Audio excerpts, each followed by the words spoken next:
La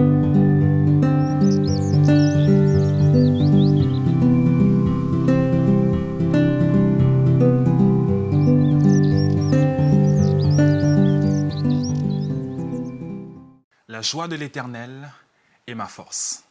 Je nous invite à lire dans le livre de Néhémie, le 8e chapitre, au verset 9 jusqu'au verset 10. Néhémie, le gouverneur, Esdras, le sacrificateur et le scribe, et les Lévites qui enseignaient le peuple, dirent à tout le peuple, « Ce jour est consacré à l'Éternel, votre Dieu. Ne soyez pas dans la désolation et dans les larmes, car tout le peuple pleurait, et en entendant les paroles de la loi. » Le verset 10, ils leur dirent, « Allez, mangez des viandes grasses et buvez des liqueurs douces, et envoyez des portions à ceux qui n'ont rien de préparé. Car ce jour est consacré à l'Éternel.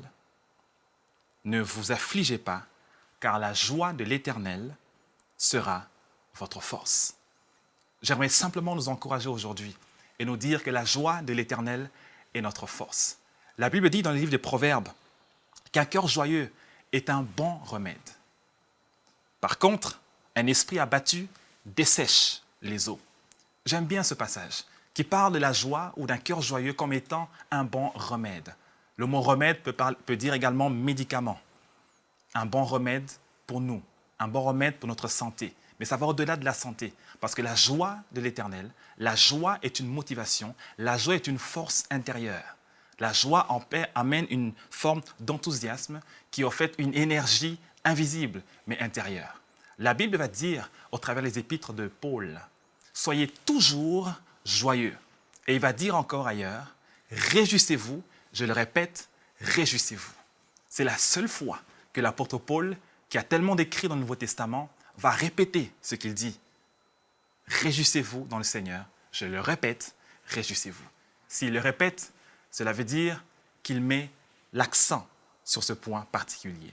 Et aujourd'hui, je nous encourage à nous réjouir dans le Seigneur. Et je le répète comme l'apôtre Paul, réjouissons-nous dans le Seigneur. Vous savez, la joie est un fruit de l'esprit. Et voilà pourquoi l'apôtre Paul va dire, ne vous enivrez pas de vin, parce que le vin apporte un semblant de joie, une joie temporaire, mais un semblant de joie. Mais l'esprit nous donnera la joie réelle, la joie profonde, qui ne dépend pas des circonstances et des situations. Alors aujourd'hui, je vous encourage à être remplis continuellement du Saint-Esprit, parce que l'Esprit de Dieu est un esprit de joie. Mais également, gardez un cœur reconnaissant. Soyez toujours reconnaissants. Rendez grâce à Dieu et soyez reconnaissants pour tout ce qu'il a mis autour de vous, les hommes comme les femmes que Dieu a mis dans vos vies. Soyez reconnaissants pour les moindres détails.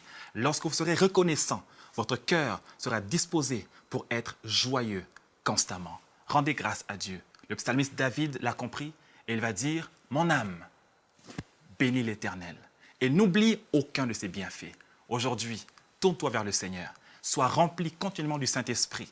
Il te communiquera la joie. Et sois constamment reconnaissant. Remercie le Seigneur et n'oublie aucun de ses bienfaits. La joie de l'Éternel sera ta force.